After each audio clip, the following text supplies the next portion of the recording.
Alright guys, welcome back to the channel and to the garden. Today's video we're just going to do an update on our winter protection experiment.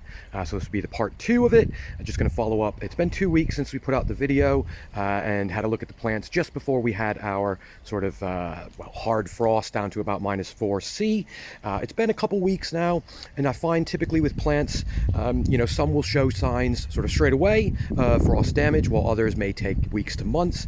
But what we can do is take a look, and there's a couple other plants I've realized I've forgotten left out. We'll just see how those have done. One of the first ones, just to check here, and I guess again to be expected, our Aeonium, you can just see here, is completely melting.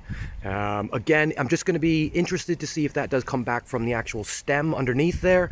But again, to be expected, but you can see already we've got some melt on that one. The Aeonium just under here, you can see it's quite light. That one, again, melted in a lot of other situations, but I think that little protection from the rock here, again, has helped it to get through. Just so we take a look here again, just to show you, tree ferns, we've removed the straw now. We've got about a week or two of mild temperatures, lows going down to around about the kind of 4 or 5 overnight. So we are in a little bit of a mild spell at the minute. So again, I've removed that straw protection in the crowns, and what we'll do is just go and replace that when we do have further frost predicted. Just under here, just show you a little protection down here. Pteris evergamensis, done really well. Again, this is typically a house plant. I've just kept it under this little bench here just to keep a little bit of the frost off of it. But they should be able to take a little bit of frost as well.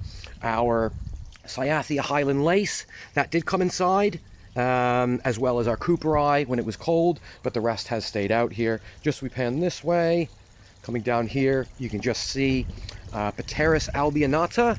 Again, really a house plant, if I can get it to focus. This one here, just in here, again, that has actually pulled through okay, so quite happy with that. Just as we come down this way, again guys, apologies on all the mess, we've kind of let the garden go a little bit through the winter here. You can see here, and again I want it to focus, the Tillandsia encinoides, or Spanish moss, has actually done really well, and especially with the overhead cover here. So I'm hoping, again, this will do all right. At the moment, prediction wise, long term, and again this can change, I do use multiple weather apps just to make sure I've got the kind of correct temperature, as well as a temperature sensor in the garden. But at the moment, out till end of January, it's looking like the lowest we may go is sort of a -2 again. Robellini, I've been focusing on here. Again, this one is in the pot. Has done actually considerably well. Minor damage to the leaves here, which you can just see. But again, fairly happy for it being sort of under the cover of the tree here, and done fairly well so far. The Brillectinum brasiliensis, or Brazilian dwarf tree fern, it's done okay here. Again, this is quite a soft leaf, so typically a lot of these are kind of taken inside. Most people do bring these in, but it has done well with the protection under the tree. A little bit of damage you can see down below, but once again, to be expected. And I'm kind of expecting it to lose all of its fronds from the winter, and perhaps reflush in the spring. Again, we're going to keep an eye on that one. Typically, down to about -2, -3 these are rated, but I do feel there might be a chance underneath this tree here. Just panning along this way, you can just see, if we take a look into here, the Sarcinia, or pitcher plants, the carnivorous plants just there, still holding its kind of shape. So again, we've not gotten down to the temperatures yet where that started to melt. As we come down here, the Phlebodium aureum davana, you can see has taken quite a bit of browning on the leaves.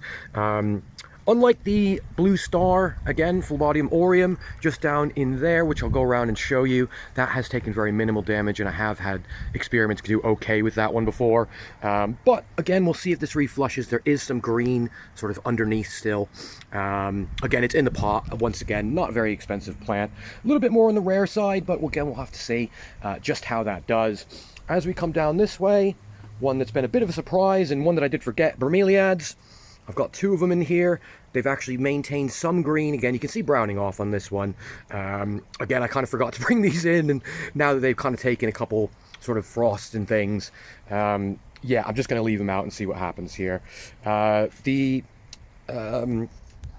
Robellini that is under the cover here, sorry about the forgetting here, but yeah, a little bit of browning on the fronds again. Once again, to be expected. As we come down here, you can just see, interestingly, we've got a begonia that still has a leaf on it. And again, I think the overhead protection here has helped it. And another one that really shouldn't be sort of standing still is your calathea, which you can just see in here. Still green, not really showing much signs of damage as we can see so far. Again, interesting for me is, you know, I fully expected this to completely die off in the first frost. But as you can see, still doing okay. The Dicksonia Antarctica baby, where it's browned off some of the leaves on the new fronds, still doing all right, but we still got some browning on that. Again here, apologies on all the focusing issues here. As we come through here, we'll take a look here. You got the Percamanthus. Again, doing fairly well in the water, browning off a little bit, but we'll see if that does kind of regrow from its base. Once again, bit of more of an experiment side.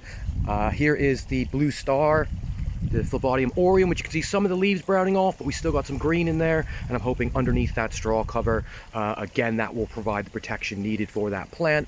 Just as we pan this way, Cleopatra, as you can see, completely browned off here, just next to our baby Dicksonia Antarctica, which only has one showing a little bit of damage, which you can see there.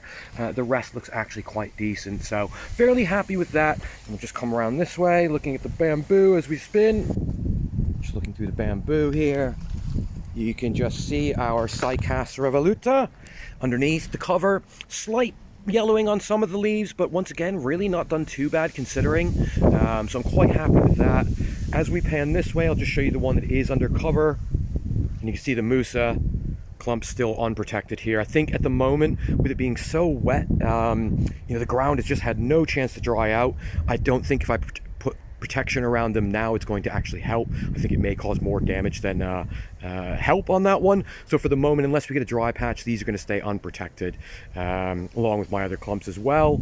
Coming down here, the Cycas that is underneath the cover. Again, it is going to be hard to see, but I can tell from here there is no yellowing or browning on the leaves yet. So again, that temporary cover has done something at least to help. Opuntia microdasis, you can just see, actually done quite well. No signs of melting or anything yet. If we take a look under here as well, you can also see that some of the other cacti are doing okay. And surprisingly, well, see if I can get around. But if we come around this way to look in, and again, apologies on the mess on the camera here, guys, we do have an Aeonium that is still green. So the overhead protection has actually done something in comparison to the others. And you can just see some of our other Sempervivum and Sedums down here still holding.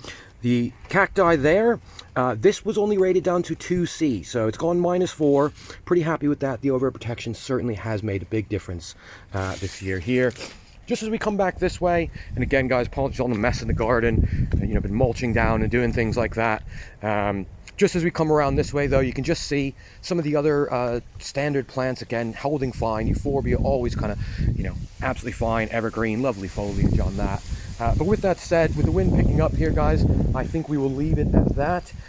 If you've got any experiments that you're doing yourselves, certainly put them down in the comment section below. If you haven't checked out our poisonous plants video that's just come out, certainly feel free to check that out, especially coming into spring as we're planting out a lot of spring bulbs and things. You might be surprised that things like your daffodils are actually toxic. So just handle these kind of plants with care. But yeah, with that said, if you haven't checked out the friends of the channel, they will be in the comment section below. If you're not subscribed to our channel, certainly feel free to do so. Join our amazing community. And of course, thanks for watching. See you in the next one.